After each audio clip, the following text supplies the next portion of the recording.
il y en a certains qui disaient Masakin ou ahli dunya. Les gens de ce bas monde sont bien malheureux. Faraquha wa lam yadhuqu ahsana ma fiha. Ils le quittent. Ils quittent ce bas monde sans pouvoir goûter ce qu'il y a de meilleur. C'est-à-dire ma'rifatullah wa mahabbatullah, la connaissance d'Allah et l'amour d'Allah. Ce qu'il est important de comprendre, c'est que lorsqu'on parle de ce paradis, on n'est pas en train de parler de quelque chose de théorique, une utopie à laquelle nous n'aurions jamais goûté. Car en réalité, eh bien, chacun d'entre nous, dans notre vie de tous les jours, dans notre islam, dans notre cheminement vers Allah Ta'ala, nous avons goûté à certains moments ce bonheur que l'islam nous a apporté, qu'Allah Ta'ala nous a permis de vivre à travers notre religion. La différence entre le bonheur chez eux et le bonheur chez le croyant, c'est que le croyant trouve son bonheur dans la vérité, c'est-à-dire dans la foi, dans l'adoration d'Allah Ta'ala, l'adoration d'Allah Ta'ala unique, qui est la plus grande des vérités. Alors que lorsqu'on regarde à leur bonheur à eux, ils ne trouvent leur bonheur que dans ce qui fait disparaître leur raison, ce qui fait disparaître leur perception de la réalité. Assalamu alaikum wa rahmatullahi wa barakatuh. Bienvenue à vous pour ce nouveau podcast présenté par Islam Institute. Aujourd'hui, nous sommes avec Dr Salim Chiche. Assalamu alaikum wa rahmatullahi wa barakatuh. Wa alaykum assalam wa rahmatullahi wa barakatuh. Comment vas-tu? Alhamdulillah, barakallahu fik, et j'espère que toi aussi tu vas bien. Et je te remercie pour cette invitation, pour ce podcast. Barakallahu fik. Wa fik barakallah. Merci d'avoir accepté cette invitation. Aujourd'hui, nous allons parler ensemble d'un jardin méconnu, mais dans lequel nous pouvons cheminer avant d'atteindre celui de l'au-delà, bi'idnillah. Est-ce que tu peux me parler de ce jardin? Bismillahirrahmanirrahim, alhamdulillahi rabbil alamin, wassalatu wassalamu ala ashrafil anbiya'i wal mursalin, nabiyyina Muhammadin wa ala alihi wa sahbihi ajma'in. Il est certain que lorsque l'on parle du paradis, la première chose qui vient à l'esprit du croyant, c'est le paradis de l'au-delà, qui est le but de son cheminement, c'est l'ambition qui habite son cœur, c'est la récompense ultime qu'il espère obtenir à travers les œuvres qu'il accomplit dans sa vie de tous les jours. Et ce paradis, cet espoir d'entrer au paradis, c'est aussi un moyen pour lui de supporter les difficultés qu'il rencontre ici-bas. Et d'ailleurs, lorsqu'il entrera au paradis, eh bien, ce sera aussi le moyen d'oublier les malheurs qu'il a rencontrés dans sa vie passée. Et on voit cela dans un hadith que rapporte l'imam Muslim d'après Anas ibn Malik radiyallahu anhu, lorsqu'il mentionne que le prophète sallallahu alayhi wa sallam a dit que le jour du jugement, on amènera la personne qui a été le plus éprouvée parmi les habitants du paradis et qu'on le fera entrer succinctement au paradis et qu'on lui posera ensuite la question Hal ra'ayta ba'san qat? On lui demandera est-ce que tu as rencontré des malheurs et des difficultés dans ta vie passée? Et il dira Ma ra'aytu ba'san qat, je n'ai jamais vu de malheur dans ma vie passée. C'est-à-dire que la grandeur du plaisir et de la réjouissance qu'il connaîtra en entrant succinctement au paradis lui permettra d'oublier, lui fera oublier les malheurs qu'il a pu rencontrer. Mais il y a aussi une référence dans la parole de certains savants à un autre paradis. Ce paradis, par contre, est terrestre. Et ce paradis, lui aussi, eh bien, c'est un lieu de plaisir et de réjouissance, un lieu de bonheur, et c'est aussi un moyen pour le croyant de supporter les épreuves de sa vie d'ici-bas. Ce jardin de paradis auquel nous faisons référence ici, c'est le plaisir de l'adoration et le bonheur qui habite le croyant lorsqu'il adore son Seigneur, et le bonheur qui emplit aussi le cœur du croyant dans la foi, et qui découle de cette foi en Allah Ta'ala. Parce que il y a cette référence à de nombreuses reprises dans des versets du Coran, cette référence au bonheur qui accompagne la foi et à cette vie agréable qui est accordée aux croyants. On le trouve dans différents versets du Coran. Allah Ta'ala dit notamment Man amila salihan min dhakarin aw untha wa huwa mu'minun falanuhyiyannahu hayatan tayyibah.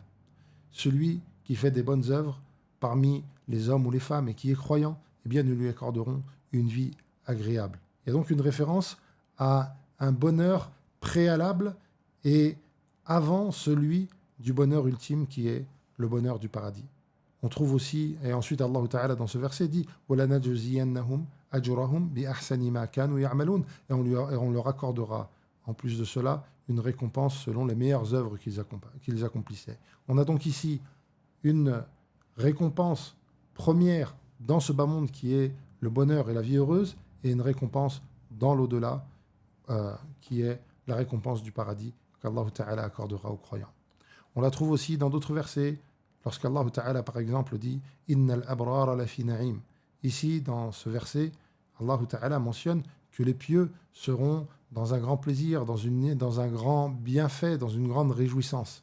Et en réalité, comme le mentionnent de nombreux ulama, ce na'im, cette réjouissance, ce bonheur, il ne se limite pas à l'au-delà pour le croyant, mais il concerne aussi la vie d'ici-bas.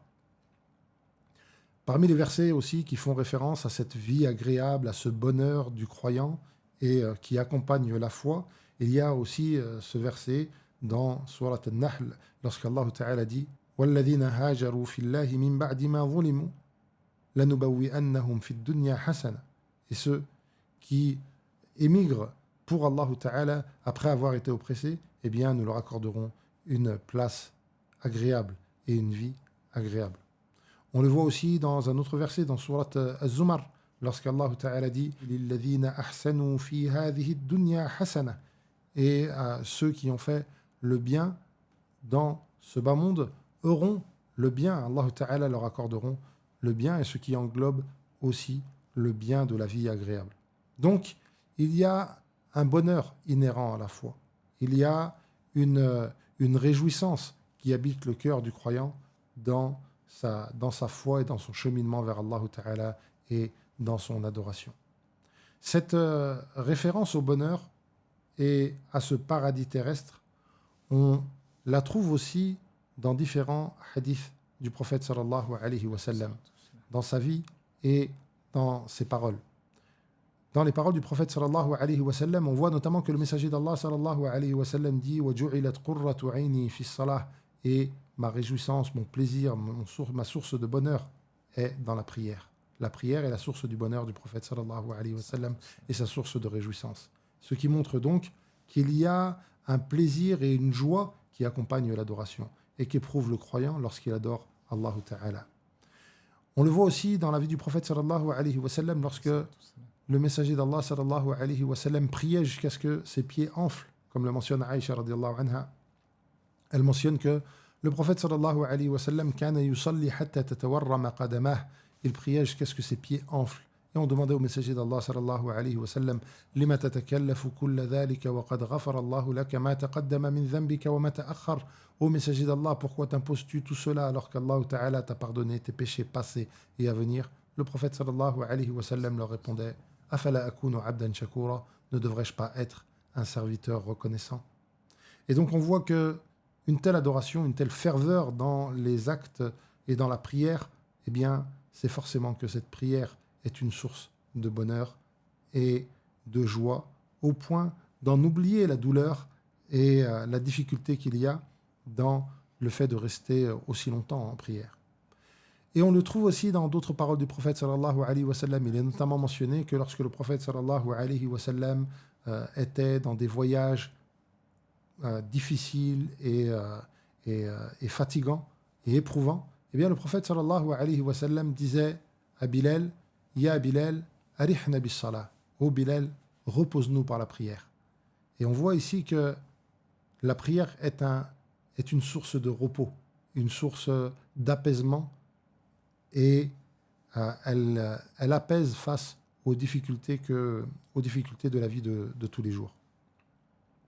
Et ici, donc, dans les textes qu'on a mentionnés, eh bien, on voit cette référence à un bonheur qui est lié à la foi et qui est lié aussi à des adorations et à des actes que le croyant accomplit. Et cette référence au paradis terrestre, elle est aussi présente particulièrement dans la parole d'un savant qui est Cheikh al-Islam ibn Taymiyyah, rahimahullah ta'ala. Cheikh al-Islam ibn Taymiyyah, rahimahullah ta'ala, est un savant qui a été extrêmement éprouvé, qui a subi une grande adversité et qui a été extrêmement oppressé au cours de sa vie. Il a notamment été emprisonné à différentes reprises. Et son élève Ibn al-Qayyim, rahimahullah ta'ala, mentionne comment est-ce que ces épreuves, comment ces épreuves, pourtant extrêmement difficiles et effrayantes, n'affectaient pas Cheikh al-Islam ibn Taymiyyah, rahimahullah ta'ala, qui disait qu'en réalité, eh bien, son véritable bonheur, c'était ce paradis terrestre qui est dans son cœur. Cheikh al-Islam Taymiyyah, rahimahullah ta'ala, d'ailleurs, disait à ce sujet-là, Inna fil dunya jannatan, man lam yadkhulha, la yadkhulu jannata ou lan yadkhula jannata al-akhirah. Il y a dans ce bas monde un paradis, un jardin de paradis. Celui qui n'y entre pas ne pourra pas entrer au paradis de l'au-delà. Et ici, il fait référence à ce paradis, ce bonheur qu'est l'adoration, qui est en réalité un véritable paradis terrestre qui se trouve dans le cœur du croyant. Et d'ailleurs, lorsque on s'attristait pour Cheikh al-Islam Taymiyyah, rahimahullah ta'ala, et pour le fait qu'il allait être emprisonné dans une prison effrayante, eh bien, Cheikh al-Islam Taymiyyah, rahimahullah ta'ala, était celui qui consolait les autres. Alors qu'on aurait pu croire que c'est lui qui avait besoin d'être consolé en tant que personne qui allait subir cette épreuve. Eh bien non, c'est lui qui consolait les autres. Il les consolait en leur disant « وَمَاذَا يَصْنَعُ بِيَ الْأَعْدَاءُ » Et moi, qu'est-ce que pourraient me faire mes ennemis ? « أَنَا جَنَّتِي فِي صَدْرِي جَنَّتِي وَبُسْتَانِي فِي صَدْرِي » Moi, mon paradis, mon jardin est dans mon cœur. « حَبْسِ خُلْوَةِ » Si on m'enferme, eh bien c'est un moment où je suis seul pour adorer Allah Ta'ala. « قَتْلِي شَهَادَةً » Si on me tue, je suis martyr. « وَإِخْرَاجِي مِنْ بَلَدِي سِيَاحًا » Et le fait de m'exiler et de me pousser à l'exil et de me chasser de mes terres, ce sera pour moi un moyen de me déplacer et de méditer sur le monde. Et d'ailleurs, Cheikh al-Islam Taymiyyah, rahimahullah ta'ala, considérait que cette épreuve qu'on l'a fait subir, c'était finalement pour lui un grand bien, du fait qu'il allait pouvoir y adorer Allah ta'ala et redoubler d'efforts dans l'adoration d'Allah Ta'ala dans cet endroit. Et c'est pour ça qu'il disait que même s'il dépensait l'équivalent de cette prison en or, il ne pourrait pas récompenser à juste prix ou comme il faut les personnes qui l'ont mené dans cette prison. Et d'ailleurs, l'une des invocations qu'il répétait à de nombreuses reprises dans cette situation, c'était de dire Allahumma a'inni ala dhikrika wa shukrika wa husni ibadatik. Seigneur, aide-moi à t'évoquer et aide-moi à te remercier et à t'adorer comme il se doit et à t'adorer de bonne manière. On voit ici cette notion de remerciement qui est présente dans l'esprit de Cheikh al-Islam Taymiyyah. Et donc cette notion de paradis terrestre, on voit ici qu'elle est présente dans les paroles de certains ulama. Et on voit à quel point, en réalité, cette notion de paradis terrestre aide à supporter les épreuves les plus terribles. Ici, on parle d'enfermement et d'emprisonnement, prison dans laquelle, d'ailleurs, il mourra. Et pourtant, eh bien, cette épreuve ne l'affectait pas du fait de cette relation avec Allah Ta'ala qu'il avait et du fait de ses efforts dans l'adoration qu'il pouvait faire dans cet endroit-là. Et d'ailleurs, Ibn al-Qayyim, rahimahullah ta'ala, qui est celui qui rapporte beaucoup de ses propos dans son livre Al-Wabil al-Sayyib, il rapporte les propos de son shir, et il mentionne, il dit, Subhanallah, gloire à celui qui a ouvert dans ce bas monde une porte vers le paradis et qui a permis aux croyants de pouvoir en goûter certains aspects ou toucher à certains aspects de ce paradis à travers le bonheur et le plaisir qui habitent leur cœur dans leur adoration d'Allah Ta'ala. Et cette notion de bonheur, une fois de plus, elle est présente aussi dans la parole de nombreux savants de manière extrêmement éloquente. il y en a certains qui disaient Masakin ou ahli dunya. Les gens de ce bas monde sont bien malheureux. Faraquha wa lam yadhuqu ahsana ma fiha. Ils quittent ce bas monde sans pouvoir goûter ce qu'il y a de meilleur, c'est-à-dire ma'rifatullah wa mahabbatullah, la connaissance d'Allah et l'amour d'Allah. D'autres disaient لو علم الملوك وأبناء الملوك ما نحن فيه من النعيم لجالدونا عليه بالسيوف. Si les rois et les fils des rois savaient à quel point on était heureux, à quel point nous vivons dans le bonheur, eh bien ils nous fouetteraient ou nous battraient pour nous le prendre et pour nous l'arracher. Et dans d'autres paroles, certains disaient إنه لا يمر بي بقلبي أوقات أقول في نفسي لو كان أهل الجنة في مثل هذا العيش فإنهم في عيش طيب. Il y a des moments qui passent dans mon cœur où je me dis si les gens du paradis sont aussi heureux que moi, eh bien les gens du paradis sont certes dans une grande ni'ma et dans une belle vie. Et donc cette référence à ce paradis terrestre, à ce bonheur, à cet épanouissement que vit le croyant à travers sa foi et à travers ses adorations, eh bien, c'est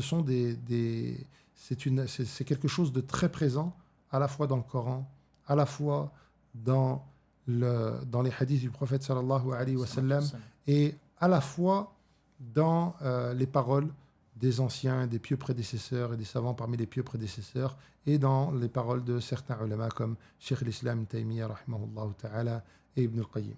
Mais ce qu'il est important de comprendre, c'est que lorsqu'on parle de ce paradis, on n'est pas en train de parler de quelque chose de théorique, une utopie à laquelle nous n'aurions jamais goûté. Car en réalité, eh bien, chacun d'entre nous, dans notre vie de tous les jours, dans notre islam, dans notre cheminement vers Allah Ta'ala, nous avons goûté à certains moments ce bonheur que l'islam nous a apporté, qu'Allah Ta'ala nous a permis de vivre à travers notre religion. Cela peut être lorsque on s'adresse à Allah Ta'ala, qu'on le supplie, qu'on l'invoque, que les larmes coulent, lorsque notre front est par terre et qu'on se sent apaisé et qu'on se sent envahi par un bonheur. Cela peut être lorsque on entend un verset qu'on connaît peut-être pourtant par cœur ou qu'on a peut-être déjà lu des centaines et des milliers de fois et pourtant qui a un effet sur nos cœurs et qui donne l'impression à nos cœurs d'avoir envie de s'envoler. Et d'ailleurs, cette image, elle est importante parce qu'elle nous montre que ce bonheur, parfois, il peut même toucher des personnes avant même leur connaissance, avant même d'entrer dans l'islam. C'est-à-dire ce sentiment incroyable que fait naître le fait d'entendre certains versets du Coran.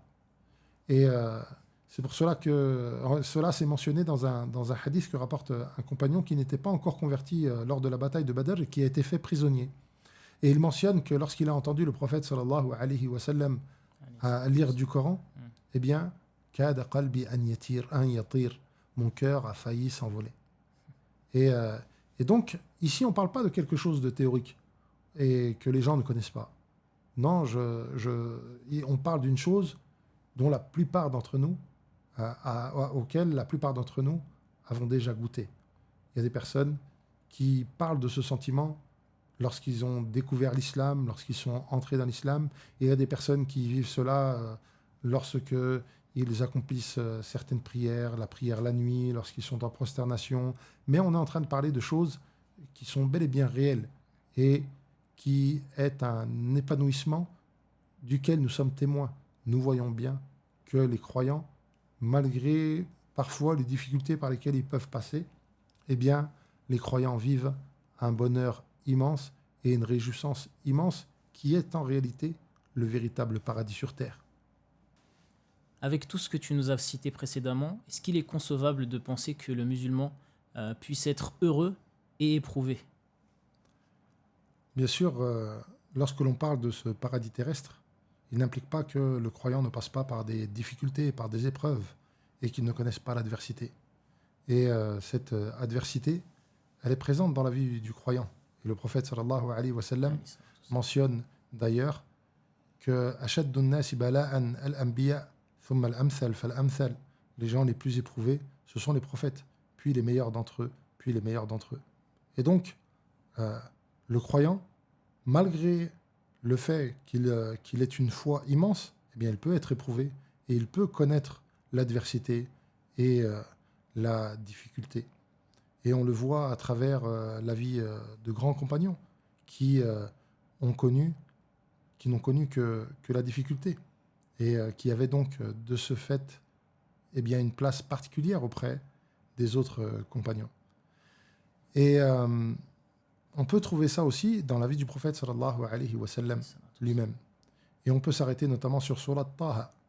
Surat Taha, c'est une sourate qui est révélée à une période extrêmement difficile pour le prophète sallallahu alayhi wa sallam et pour les croyants, puisque c'est une sourate qui est révélée à Mecca pendant les premières années, lorsque les croyants sont éprouvés. C'est pour cela que Abdullah ibn Mas'ud radiyallahu anhu dit à propos de Surat Taha, de Surat Maryam et d'autres sourates que innaha min al-itaq al-awwal wa innaha min tiladi. Elles font partie des premières sourates qui ont été révélées et des premières sourates que j'ai mémorisées.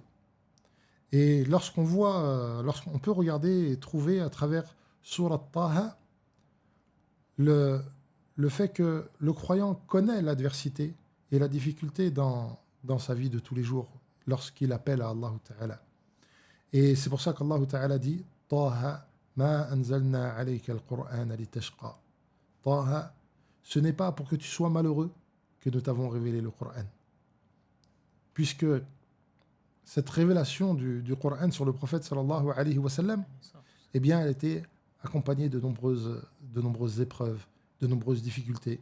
Les musulmans ont été fortement opprimés.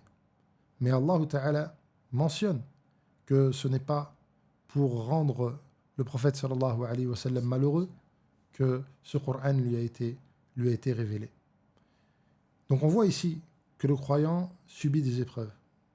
Mais cette sourate nous mentionne aussi, à travers différents passages, comment est-ce que le croyant surmonte ces épreuves grâce au plaisir de la foi et comment est-ce qu'il trouve refuge dans la foi. On peut le voir notamment à travers le récit des sorciers qui, lorsque ils ont vu les signes et les miracles de Moussa, se sont mis à croire. Et Pharaon va les menacer d'un châtiment terrible et leur dire la uqatti'anna aydiyakum wa arjulakum min khilaf, je couperai vos pieds et vos mains opposés. Et il leur dit wa la ta'lamunna ayyuna ashaddu 'adhaban wa abqa, et vous saurez qui de moi ou de votre Seigneur a le châtiment le plus dur et le plus durable. Et pourtant ces croyants, ces nouveaux croyants, lorsque la foi a habité leur cœur, elle a fait naître en eux un tel bonheur et une telle détermination qu'ils ont fait face à ces menaces en disant Lan nu'thiraka ala ma ja'ana min al-bayyinat. Lan nu'thiraka ala ma ja'ana min al-bayyinat. On ne te préférera jamais aux preuves que nous avons trouvées.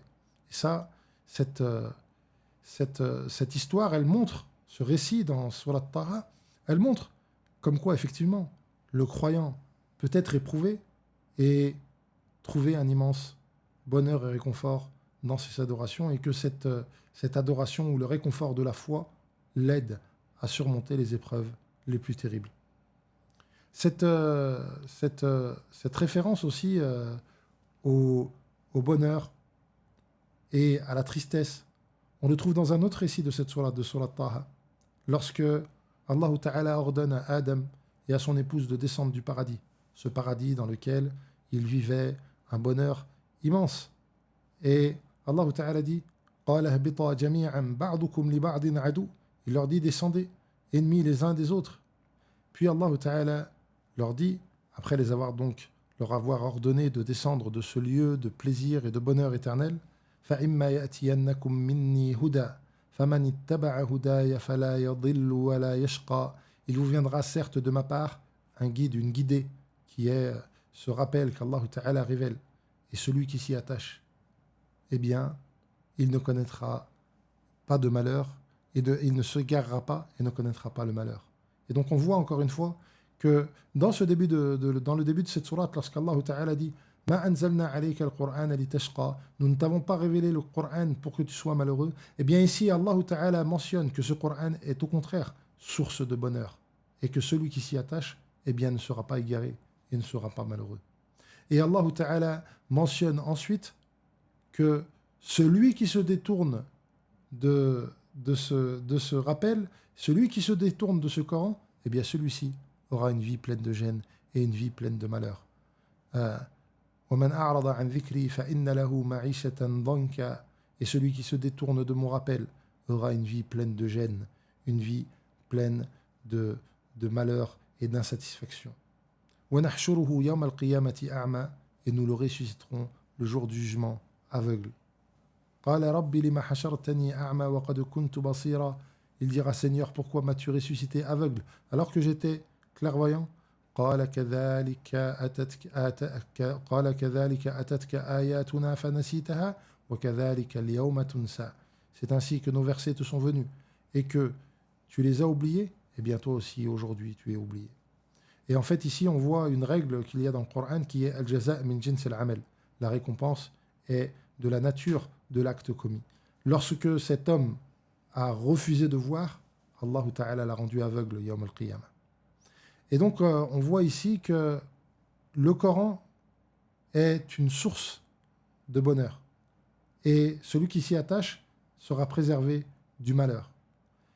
Et au contraire, celui qui s'en détourne, eh bien, il ne connaîtra qu'une vie pleine de gêne.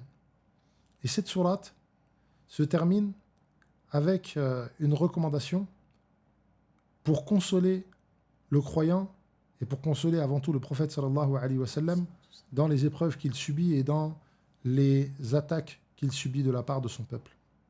Allah Ta'ala dit Fasbir ala ma yaqulun. Alors patiente sur ce qu'ils disent. Wasabbih bihamdi rabbika qabla tulu'i ash-shamsi wa qabla ghurubiha. Et glorifie ton Seigneur avant le lever du soleil et avant son coucher. Wa min ana'i al-layli fasabbih wa atraf an-nahari la'allaka tarda. Et glorifie ton Seigneur donc à ces différents moments de la nuit et aux extrémités du jour, la'allaka tarda, afin que tu sois satisfait. Et on voit ici que le croyant trouve satisfaction et bonheur dans l'adoration d'Allah Ta'ala face aux épreuves qu'il rencontre. Et cette notion, elle est mentionnée aussi dans d'autres passages du Coran. Et ce parallèle entre les épreuves que l'on rencontre et le bonheur que l'on trouve dans l'adoration d'Allah Ta'ala, il est présent aussi lorsqu'Allah Ta'ala dit وَلَقَدْ نَعْلَمُ أَنَّكَ يَضِيقُ صَدْرُكَ بِمَا يَقُولُونَ. Et nous savons que ton cœur se serre à cause de ce qu'ils disent. فَسَبِّحْ بِحَمْدِ رَبِّكَ وَكُمْ مِنَ السَّاجِدِينَ. Alors glorifie ton Seigneur et sois parmi ceux qui se prosternent. Et donc ça nous montre encore une fois que le croyant trouve refuge dans ces épreuves, face à ces épreuves, dans l'adoration d'Allah Ta'ala. Puis Allah Ta'ala dit وَعْبُدْ رَبَّكَ حَتَّى يَأْتِيَكَ الْيَقِينَ. Et adore ton Seigneur jusqu'à ce que la certitude ne te vienne, c'est-à-dire adore ton Seigneur jusqu'au terme de ta vie. Comment est-ce que la connaissance d'Allah Azza wa Jal, de ses attributs, de ses noms, du fait que c'est le seul qui mérite l'adoration, et justement les actes d'adoration, peuvent nous amener à ce jardin-là? Pour comprendre le rôle ou l'importance de la connaissance d'Allah Ta'ala dans ce bonheur et dans cette joie, on peut se référer à un hadith. Puisque l'une des paroles du prophète sallallahu alayhi wa sallam, ou l'un des hadiths qui est rapporté, c'est Man kunna fihi thalathu khisal dhaqa halawat al-iman. Celui qui a trois qualités, celui qui réunit trois choses, goûtera au plaisir de la foi. Et donc ici, on voit directement qu'il y a dans la foi un plaisir. Et il y a dans la foi un sentiment de bonheur. La foi procure du plaisir et du bonheur. Et ce plaisir et ce bonheur se réalisent lorsque trois conditions sont remplies. Trois conditions sont remplies. Le prophète sallallahu alayhi wa sallam dit Man kana Allahu wa rasuluhu ahabba ilayhi mimma siwahuma. Il faut que Allah Ta'ala et son messager soient plus aimés par lui que toute autre chose. Puis le prophète sallallahu alayhi wa sallam dit: yuhibba al-mar la yuhibbuhu illa lillah, qu'il aime l'autre, qu'il aime son semblable et qu'il ne l'aime que pour Allah Ta'ala, qu'il aime son frère, euh, son, qu'il aime le croyant et qu'il ne l'aime que pour Allah Ta'ala. Puis la troisième chose, c'est an yakraha an ya'uda ila al-kufri ba'da an anqadhahu Allah minh kama yakrahu an yuqdhafa fi an-nar, qu'il détesterait retourner à la mécréance après qu'Allah Ta'ala l'en ait sauvé, tout comme il détesterait être jeté au feu. Ici, on voit dans ce hadith que ces trois choses tournent autour de l'amour. C'est en réalité, elles tournent autour de l'amour d'Allah Ta'ala. La première chose, c'est qu'il aime Allah Ta'ala et qu'il aime le messager d'Allah sallallahu alayhi wa sallam. Et son amour pour Allah Ta'ala est si grand qu'il se met à aimer ce qu'Allah Ta'ala aime et à détester ce qu'Allah Ta'ala déteste. Il se met à aimer ceux qui aiment Allah Ta'ala tout comme lui. Et donc il aime ses frères et les croyants qui aiment Allah Ta'ala. Et il se met aussi à détester ce qu'Allah Ta'ala déteste. Alors, comment aimer Allah Ta'ala? Puisque aimer Allah Ta'ala est la clé de ce plaisir de la foi. Eh bien, en réalité, cela passe par la connaissance d'Allah Ta'ala. Cela passe notamment par le fait de connaître Allah Ta'ala et de méditer sur ses noms et ses attributs. Et donc le fait de connaître Allah Ta'ala et de méditer sur les noms et les attributs d'Allah Ta'ala, ce qu'on appelle Tawhid al-Asma' wa Sifat, ça a un rôle essentiel dans le bonheur et dans le plaisir qu'éprouve le croyant dans sa foi. Et cela notamment à travers la connaissance de certains noms. On peut le voir par exemple à travers le nom de Ar-Rahma, celui qui pense à la miséricorde d'Allah Ta'ala, le fait que Allah Ta'ala est miséricordieux envers lui, le fait qu'il soit témoin des différents bienfaits qu'Allah Ta'ala lui a accordés, qui sont les manifestations de sa miséricorde, eh bien cela le pousse vers l'amour d'Allah Ta'ala, qui est la clé du bonheur dans la foi. Il y a aussi la connaissance des noms d'Allah Ta'ala et de ses attributs, ça l'aide aussi à vivre un bonheur à travers les différentes choses qu'il vit dans sa vie de tous les jours. Il sait qu'Allah Ta'ala est sage. Et lorsque Allah Ta'ala ne lui accorde pas une chose, eh bien il sait que cela découle de la grande sagesse d'Allah Ta'ala. Et il ne s'attriste donc pas du fait de ne pas obtenir telle ou telle chose. Et donc, cette connaissance des noms d'Allah Ta'ala est essentielle. Et la bonne compréhension, la compréhension comme les pieux prédécesseurs l'ont comprise, des noms et des attributs d'Allah Ta'ala est quelque chose d'essentiel dans ce bonheur et dans l'épanouissement du cœur du croyant. Il y a aussi cela dans l'autre partie du Tawhid, dans Tawhid al-Uluhiyya, dans le Tawhid al-Ibada, dans l'unicité d'Allah Ta'ala, dans l'adoration. Puisque le fait de n'adorer qu'Allah Ta'ala, de n'espérer que Allah Ta'ala, de ne craindre qu'Allah Ta'ala, de ne compter que sur Allah Ta'ala, d'avoir le cœur empli d'amour pour Allah Ta'ala, c'est sans aucun doute une source d'un immense plaisir et d'un immense bonheur. Et c'est aussi une libération de tout ce qui pourrait être source de malheur et de tristesse, comme le fait de se lier à autre que lui, de craindre autre que lui, d'espérer de faibles créatures, et dont les espoirs qui sont placés en elles seront forcément déçus. Le croyant éprouve aussi de grands plaisirs dans les adorations qu'il accomplit. Et comme on l'a mentionné tout à l'heure, eh bien, cela se manifeste à différents moments de sa vie, et parfois dans des adorations qui peuvent pourtant sembler éprouvantes. Eh bien, malgré le fait que ces adorations soient éprouvantes, le croyant y trouve un grand réconfort et un grand plaisir. Et on peut prendre notamment l'exemple du jeûne. Le jeûne, c'est quelque chose qui est éprouvant, puisque le croyant se prive. Le croyant se prive de manger, le croyant se prive de boire, il va subir la soif, il va subir la faim, et quand il jeûne pendant le mois de Ramadan, il subit aussi une fatigue, et du fait des adorations qu'il essaye de multiplier. Et lorsque les personnes ne comprennent pas cette adoration et ne la connaissent pas, elles peuvent s'interroger et se dire mais comment est-ce que vous faites? pourquoi est-ce que vous faites cela? Ça doit être très dur. Alors qu'en réalité, ils ne savent pas, ils ne comprennent pas, ils ne peuvent pas saisir le, le plaisir et le bonheur dans lequel le croyant se trouve lorsqu'il fait cette chose-là. Car il délaisse certes ce qu'il aime, mais il le fait pour celui qu'il aime le plus. C'est-à-dire il le fait pour Allah Ta'ala. Et ça nous montre aussi une particularité de ce paradis. C'est que c'est un trésor que seul le croyant peut connaître et que seul le croyant possède et que les autres ne peuvent pas comprendre. Et ils ne peuvent pas le comprendre et pourtant, ils savent que ce trésor leur manque et ils le recherchent. Et c'est pour ça que lorsqu'on regarde des gens qui semblent pourtant tout avoir, eh bien, on voit qu'ils sont malheureux et ils sont dans des situations extrêmement déplaisantes. Et lorsqu'on les interroge, eh bien, ils mentionnent qu'ils ressentent un manque. Ce manque, c'est le manque de la foi, c'est le manque de l'amour d'Allah Ta'ala. Et parce que comme le mentionne Ibn al-Qayyim rahimahullah ta'ala, il y a dans le cœur un vide que seul l'amour d'Allah Ta'ala ne peut combler.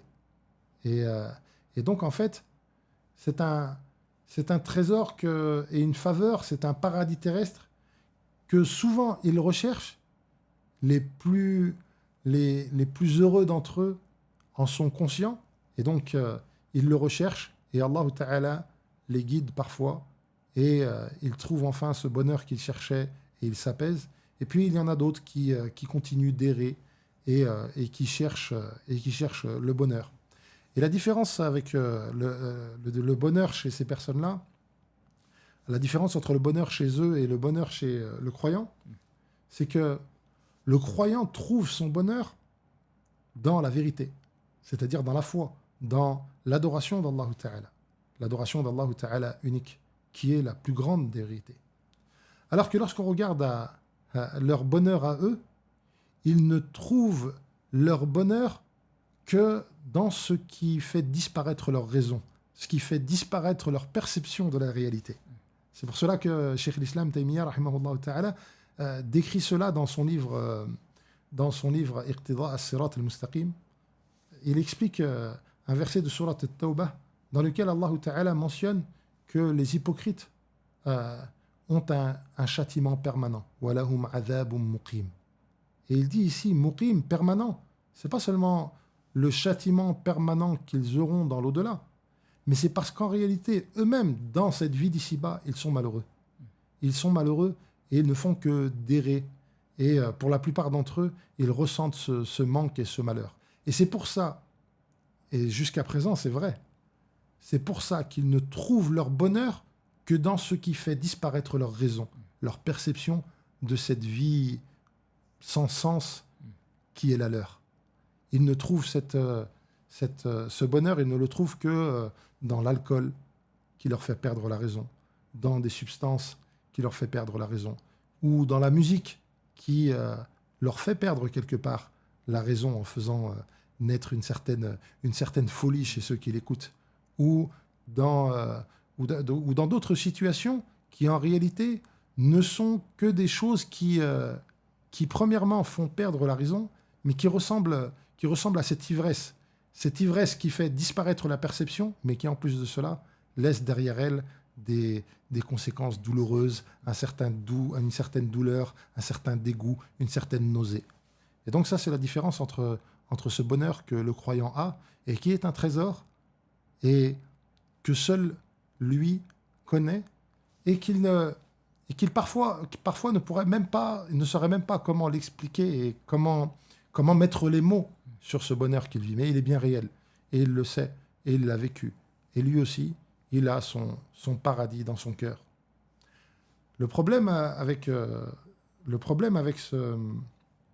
ce paradis que le croyant possède dans son cœur, c'est que parfois, eh bien, malheureusement, dans cette vie matérielle qui nous envahit, dans ce monde matérialiste qui nous envahit, on a tendance à oublier ce trésor que l'on possède.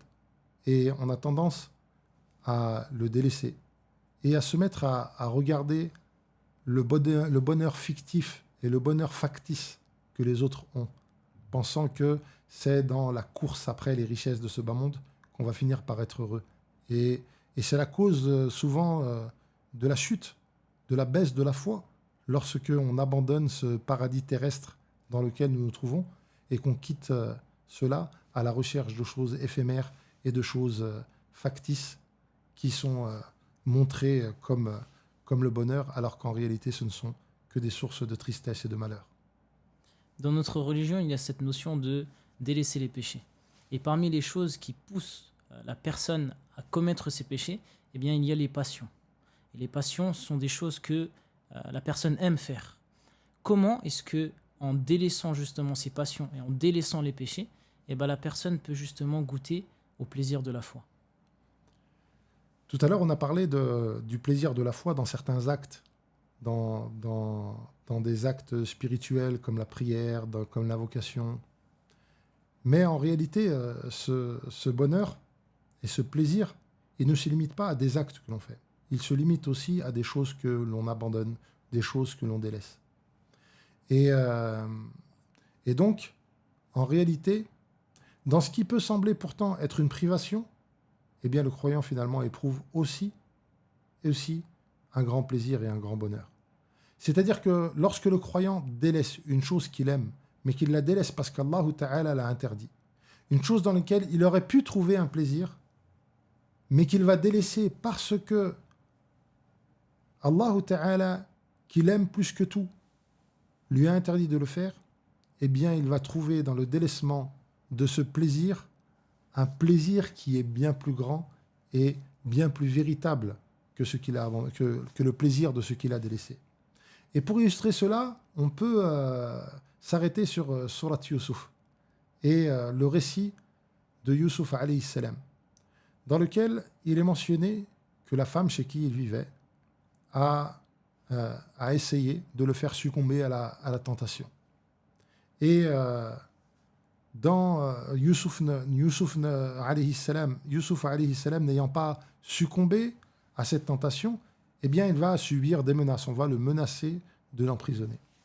Et Allah Ta'ala mentionne la dua, l'invocation que Yusuf a fait, dans lequel il invoque Allah Ta'ala en disant As-sijnu ahabbu ilayya mimma yad'unani ilayh.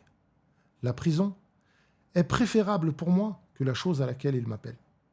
Ici, on a une magnifique illustration de ce délaissement d'un plaisir pour Allah Ta'ala, et que le délaissement de ce plaisir-là, finalement, est une cause de bonheur et de joie. On voit ici deux choses mises en parallèle. Il y a un plaisir charnel, qui est la chose à laquelle on l'appelle. Et il y a, à côté de cela, une douleur, une difficulté, quelque chose de terrible, qui est l'emprisonnement. Puisque on le menace de l'emprisonner s'il refuse de succomber à cette tentation et à cette proposition.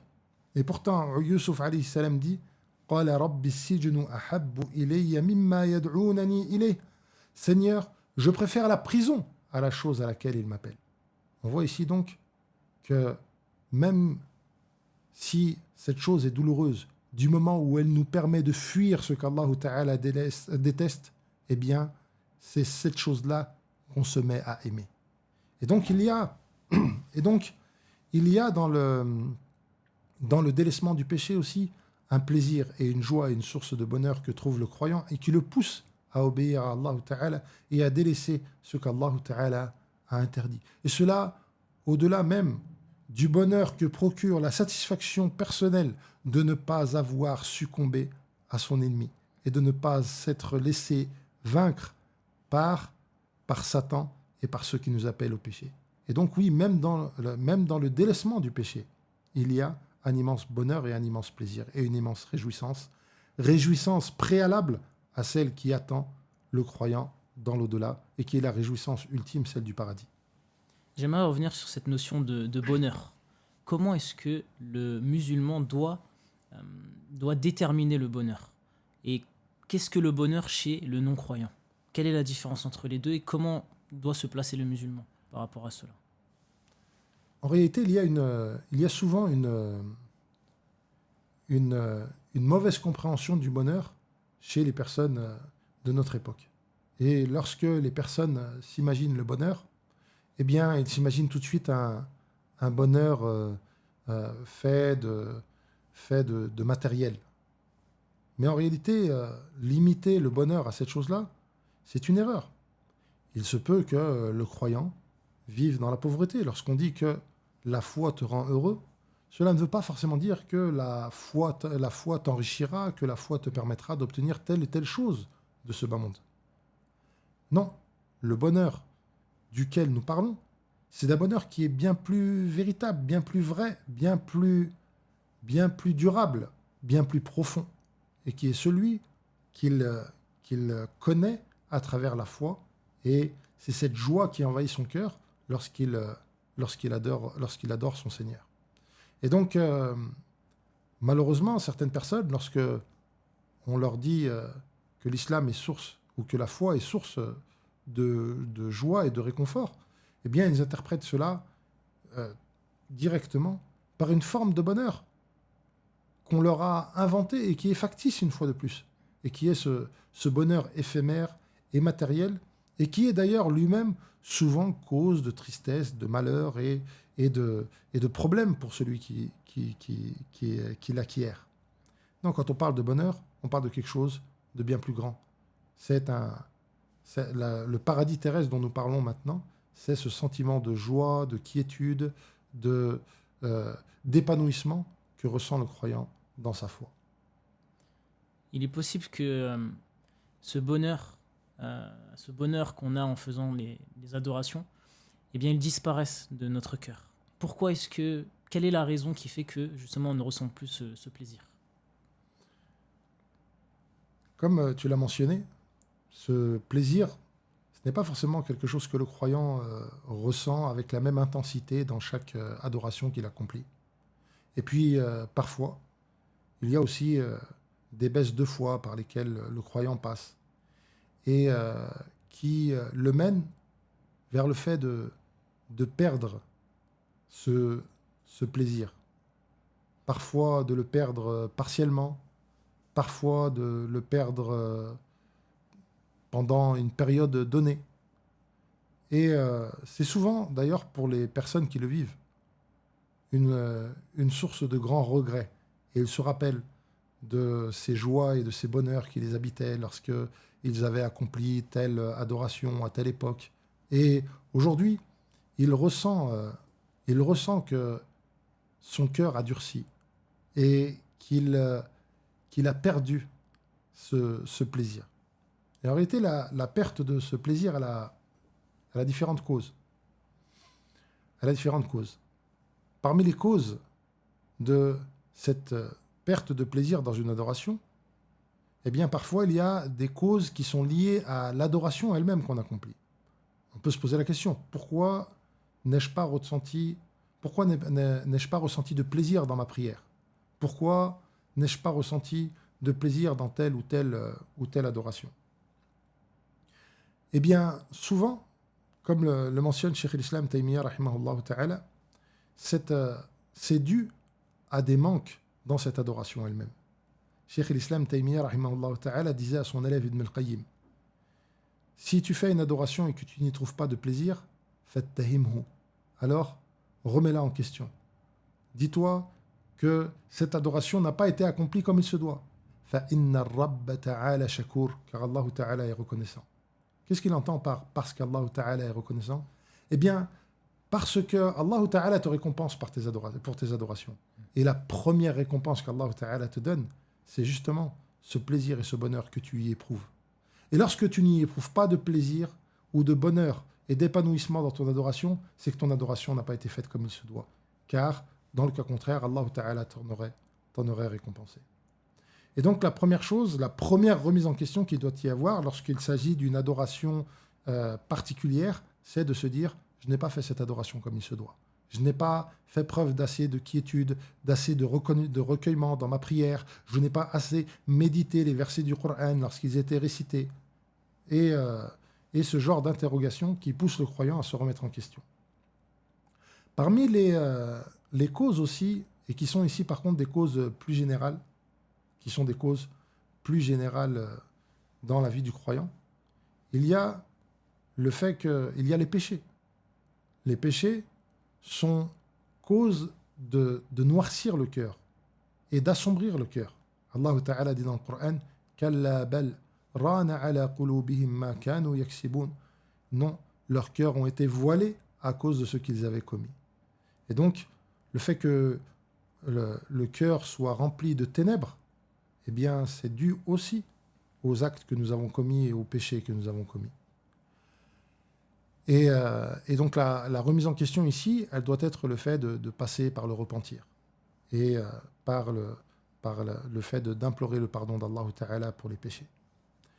Parmi les causes aussi de non-obéissance, parmi les causes de manque de plaisir et d'épanouissement dans l'adoration, il y a le fait de ne pas observer et de ne pas se soumettre au commandement d'Allah Ta'ala.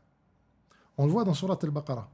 Dans Surat al-Baqarah, on a le récit du peuple des enfants d'Israël à qui Moussa alayhi salam a ordonné de sacrifier une vache. Et plutôt que de se soumettre directement, eh bien, ils se sont perdus en interrogations et en questions et en détails. Et ces questions, ces nombreuses questions, étaient en réalité révélatrices d'un manque de soumission. Parce que la soumission à Allah Ta'ala aurait dû les pousser à s'empresser de sacrifier cette vache, au lieu de se perdre en interrogation. Eh bien, après avoir mentionné ce récit, Allah Ta'ala dit « Thumma qasat qulubuhum » puis leurs cœurs ont durci. Et donc on voit ici cette relation qu'il y a entre le manque de soumission et la dureté du cœur. Ne pas se soumettre est une cause de la dureté, est une cause de dureté du cœur et donc de perte de ce plaisir et de ce bonheur qui accompagne les adorations. Parmi les causes aussi, il y a l'insouciance. Le fait que le croyant sombre petit à petit dans une insouciance et qui le pousse à accomplir ses adorations de manière routinière sans que son cœur soit présent et qui fait qu'en réalité, eh bien, il perd les sensations qui l'ont habité lorsqu'il a accompli ses adorations avec quiétude, avec recueillement et avec ferveur. Donc voilà certaines des causes. Et pour reparler un peu plus longuement de la dernière, c'est une cause dont nous souffrons extrêmement à notre époque. Parce que l'insouciance est entretenue et organisée à travers les réseaux sociaux, à travers les futilités, les loisirs, qui empêchent le croyant de se concentrer sur ce qui est véritablement important. Cela pousse le croyant à oublier son Seigneur. Et celui qui oublie son Seigneur s'oubliera lui-même et oubliera ce qui est utile pour lui. Allah Ta'ala dit dans le Coran, Nasullaha fa'ansahum anfusahum. Wala takunu kalladhina nasullaha fa'ansahum anfusahum. Ne soyez pas comme ceux qui ont oublié Allah Ta'ala. Allah Ta'ala les a fait s'oublier eux-mêmes. Ils se sont oubliés, c'est-à-dire qu'ils ont oublié ce qui était bon pour eux, ce qui était utile pour eux. Et donc, cette futilité, elle mène à l'insouciance, à l'oubli de ce qui compte vraiment dans notre vie et à la raison pour laquelle on a été créé, c'est-à-dire adorer Allah Ta'ala. Et cela mène vers le fait de vivre ces adorations dans une certaine routine, sans ferveur, et de perdre donc ces sentiments de bonheur qui accompagnent le croyant lorsqu'il adore Allah Ta'ala. Quel chemin justement doit emprunter le croyant pour remédier à ce problème?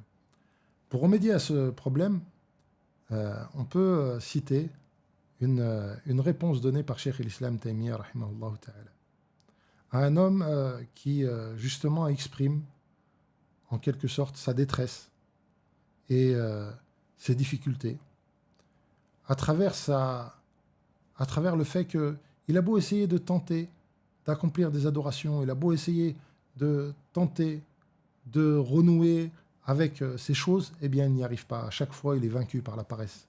Alors comment comment doit-il faire? Et il pose cette question à Cheikh l'Islam Taymiyyah, rahimahullah ta'ala. Cheikh l'Islam Taymiyyah lui mentionne plusieurs choses à faire, plusieurs choses qui peuvent l'aider à, à combattre sa paresse, à combattre sa personne et à renouer avec la ferveur et avec donc sa ferveur dans son adoration. Et il mentionne tout d'abord le fait d'invoquer Allah Ta'ala, de demander à Allah Ta'ala. Et malheureusement, lorsqu'on demande à Allah Ta'ala, on a tendance à invoquer Allah Ta'ala pour beaucoup de choses parfois liées à ce bas monde, et on oublie que les choses les plus importantes, ce sont celles qui concernent l'au-delà. Donc il est bien d'invoquer Allah Ta'ala pour chaque chose de cette vie mondaine, mais il ne faut surtout pas oublier d'invoquer Allah Ta'ala pour les choses de l'au-delà et qui sont utiles dans l'au-delà. Et le fait qu'Allah Ta'ala nous permette embellisse la foi dans nos cœurs et qu'Allah Ta'ala nous raffermisse et nous accorde un cœur khashi' et nous permette de pleurer ou de vivre ces sentiments-là lors des adorations, et bien c'est quelque chose d'extrêmement important. Donc le fait d'invoquer Allah Ta'ala. Il y a aussi le fait de l'évoquer, de faire du dhikr et de mentionner Allah Ta'ala. Il y a aussi l'istighfar, le fait de demander pardon à Allah Ta'ala. Il y a aussi, parmi les choses que mentionne Cheikh l'Islam Taymiyyah, rahimahullah Ta'ala, le fait de s'appliquer tout particulièrement à accomplir ses prières, ses 5 prières obligatoires. Il dit aussi wa an yakuna hijjira, c'est-à-dire que soit la parole qu'il mentionne souvent, sans cesse, c'est la hawla wa la quwwata illa billah. Il n'y a de force et de puissance quand Allah Ta'ala, ici le croyant admet sa faiblesse et il est démuni et il admet sa détresse et il demande à Allah Ta'ala de le secourir, car il n'y a de force et de puissance qu'en lui, le croyant reconnaît sa faiblesse. Et Cheikh l'Islam Taymiyyah, rahimahullah Ta'ala, mentionne qu'à travers ces différentes choses, eh bien, si il s'attache à cela, il ne doit pas désespérer et il doit savoir qu'Allah Ta'ala lui accordera son secours tôt ou tard. Actuellement, nous sommes dans les 10 dernières nuits de Ramadan. Comment le croyant doit dépenser son temps justement pour goûter à ce plaisir-là? Les 10 dernières nuits du mois de Ramadan, c'est une période privilégiée et pendant laquelle il est très important pour le croyant de redoubler d'efforts. Et c'est souvent une période pendant laquelle le croyant justement trouve cette sensation. Et avant de parler de cela, avant de parler des œuvres qu'il doit accomplir, il y a une notion qu'il est extrêmement important de comprendre, c'est que ce paradis, en réalité, ce paradis terrestre que beaucoup trouvent dans le mois de Ramadan, les gens trouvent ce sentiment d'épanouissement et de bonheur dans le mois de Ramadan, eh bien, il ne doit pas s'arrêter à ce mois de Ramadan. Et il doit accompagner le croyant tout au long de sa vie, tout au long de son existence. Wa'bud rabbaka hatta ya'tiyaka al-yaqin, et adore ton Seigneur jusqu'à ce que la certitude ne te vienne. Et ce paradis terrestre donc que le croyant peut redécouvrir parfois pendant le mois de Ramadan et particulièrement pendant les 10 derniers jours du mois de Ramadan, eh bien il est très important pour le croyant d'essayer de l'entretenir. Il le redécouvre parfois parce que c'est une période propice. Le croyant se libère de beaucoup d'occupations mondaines et il fait l'effort de délaisser beaucoup de péchés et il se consacre à l'adoration. Toutes ces choses-là lui permettent de renouer avec cet amour et avec ce bonheur pendant ces adorations, pendant la prière du Tarawih, pendant le jeûne, pendant les invocations. Et donc, il est très important que ce bienfait qu'Allah Ta'ala t'accorde en te permettant d'être heureux, ici-bas, avant l'au-delà, eh bien, tu remercies ce bienfait en continuant tes efforts, même après le mois de Ramadan. Et donc, les 10 dernières nuits du mois de Ramadan, c'est une période extrêmement importante, pendant laquelle le prophète sallallahu alayhi wa sallam faisait plus d'efforts que pendant le reste de l'année. Et dans Sahih Muslim, il est mentionné que le prophète sallallahu alayhi wa sallam kana yajtahidu fil ashri ma la yajtahidu fi ghayrihi. Le prophète sallallahu alayhi wa sallam faisait pendant les 10 derniers jours du mois de Ramadan des efforts qu'ils ne faisaient pas pendant le reste de l'année. Et il est mentionné aussi que lorsque les 10 derniers jours arrivaient, comme le mentionne Aïcha radiallahu anha, le prophète sallallahu alayhi wa sallam kana yashuddu al-mi'zar, c'est-à-dire, on pourrait traduire ça par le fait de rebrousser ses manches. En fait, shadd al-mi'zar, c'est le fait de... C'est une image qui est donnée pour le fait de dire qu'il rebroussait, qu'il redoublait d'efforts. Donc, kan yashuddu al-mi'zar. Et le prophète sallallahu alayhi wa sallam priait toute la nuit. Et il réveillait sa famille pour qu'eux aussi prient. Donc les 10 derniers jours sont des jours privilégiés pendant lesquels il est bon d'accomplir différentes adorations. Parmi les adorations qu'il est bon d'accomplir, il y a le fait de prier la nuit et d'augmenter même les prières qu'on accomplit la nuit, puisque comme on l'a mentionné là dans le hadith précédent, il est dit que le prophète sallallahu alayhi wa sallam priait la nuit entière. Et d'ailleurs, c'est pendant ces nuits que se trouve la nuit du destin, pendant les 10 dernières nuits, et les nuits impaires sont plus probables, et la 27e nuit est plus probable encore. Et donc, le fait de prier pendant ces nuits-là, eh bien, cela permet aussi d'obtenir l'immense récompense de prier Laylat al-Qadr. Et le prophète sallallahu alayhi wa sallam dit: Man qama Laylat al-Qadr imanan wa ihtisaban, ghufira lahu ma taqaddama min dhanbihi. Celui qui prie les nuits du mois celui qui prie la nuit du destin avec foi et à la recherche de la récompense, Allah Ta'ala lui pardonnera ses péchés passés. Et comme il est dit dans le Coran aussi, Laylatul Qadri khayrun min alfi shahr. La nuit du destin est meilleure que 1000 mois.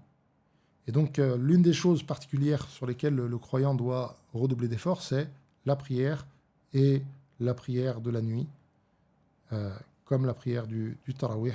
Et il doit essayer d'augmenter ses efforts pendant ces 10 derniers jours par rapport à ceux qu'il faisait dans les jours passés.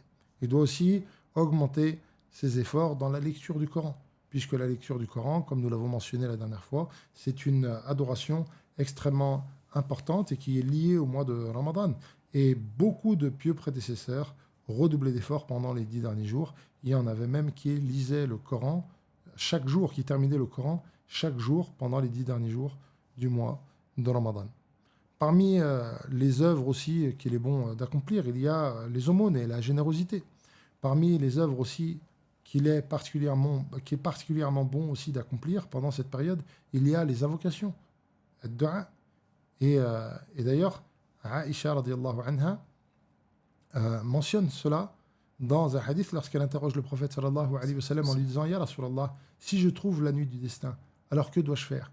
Eh bien, le prophète sallallahu alayhi wa sallam lui dit: Allahumma innaka afuun tuhibbul afwa fa'afu anni.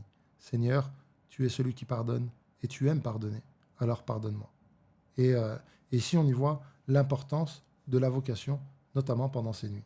Et l'importance de la vocation pendant le mois de Ramadan, entièrement, la vocation a une immense place. C'est pour cela que le verset de Surat Al-Baqarah, wa idha sa'alaka ibadi anni fa inni qarib ujibu da'wat ad-da'i idha da'an.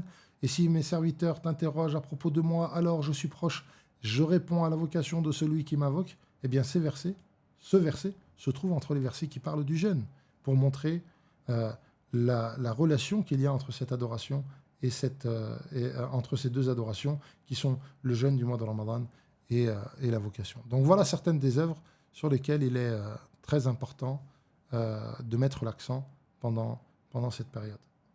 Est-ce que tu as un dernier conseil ou une parole à adresser à ceux qui nous écoutent?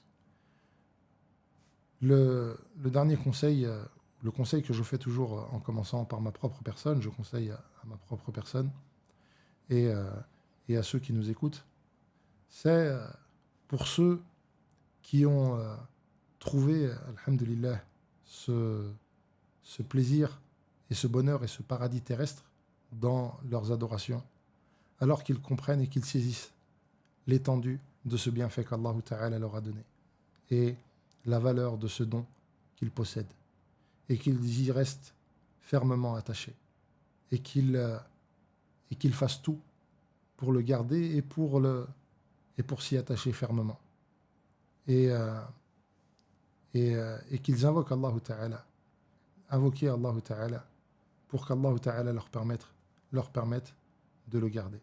Et cette notion d'invoquer Allah Ta'ala dans ce but, on le trouve aussi dans la dua du prophète sallallahu alayhi wa sallam lorsqu'il demande à Allah Ta'ala de faire du Coran le printemps de son cœur et le soulagement de ses peines. Et donc le Coran est la foi tout entière. On se rôle d'illuminer le cœur, de l'apaiser, de rendre heureux et de soulager des tracas et des difficultés que le croyant rencontre dans sa vie. Quant à ceux qui n'ont pas encore découvert et trouvé ce paradis terrestre, eh bien, sachez que il faut continuer de le rechercher et continuer de faire les efforts pour l'obtenir, car c'est la plus belle chose qui arrive aux croyants dans ce bas monde. Obtenir ce doux plaisir de la foi. Et notamment le rechercher à travers les recommandations que nous avons mentionnées précédemment, celles de Cheikh l'Islam Ibn Taymiyyah, rahimahullah ta'ala. Et la dernière recommandation pour ceux qui en ont la capacité, pour les arabophones, c'est de leur recommander de revenir à certains ouvrages extrêmement utiles à ce sujet-là, et notamment aux ouvrages de Ibn al-Qayyim, rahimahullah ta'ala. Et Ibn al-Qayyim, rahimahullah ta'ala, a notamment détaillé ce thème dans son livre Al-Wabil Al-Sayyib. Donc c'est un livre très utile que le croyant, qui sera très utile dans le cheminement du croyant. Wallahu a'lam. Wa sallallahu wa sallama ala nabiyyina Muhammad wa ala alihi wa sahbihi ajma'in. Barakallahu fik pour ta participation et le temps que tu nous as accordé. J'espère que ce podcast vous a été profitable et on demande à ce que Allah Azza wa Jal mette la baraka dans ce projet et dans ce travail.